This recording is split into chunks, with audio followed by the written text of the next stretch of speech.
Okay, let's take stock of the global handover from last night.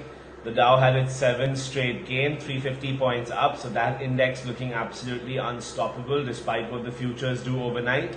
On the back of this, the S&P 500 also had a tremendous rally. It was up 0.2%, but now it's just 0.9% away from its lifetime high that was set in Feb. The only underperformer yesterday was the Nasdaq. It was down around 0.4% as investors booked some profits in what has been the leading index in the United States, up over 20% for this year. So some profit booking seen at the Nasdaq level, but the Dow and S&P did fine.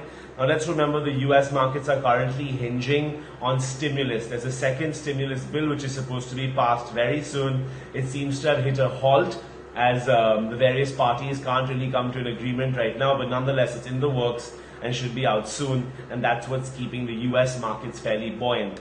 With that being said, we told you how the live market trading was. The futures, however, were pretty flat. Dow futures were flat. They barely changed. They were down around 10 points only. And then the S&P and Nasdaq futures were basically showing no movement whatsoever. That's how the US was. Now coming down to Asia, Japan is closed today for a holiday, so we can't get you any cues out of there. However, in Korea, the Kospi is doing really well. It's up 1.5%, again led by Hyundai, which seems to be up 15.65%. And then you also have a Kia Motors following with about a 10%. Hyundai Motors announced that they're going to be launching 4 new electrical vehicles or 3 new electric vehicles in the next 4 years. So that's what got those shares really upbeat. And let's remember right now in Asia, the US-China tension is very important, and despite that, the Kospi seems to be doing well. Even in Australia, the ASX 200 seems to be doing well. It's up nearly 2%. Over here, 2.6% surge in the bank index. So Commonwealth Bank, Westpac, all those are probably doing well, and that's what's keeping that index elevated.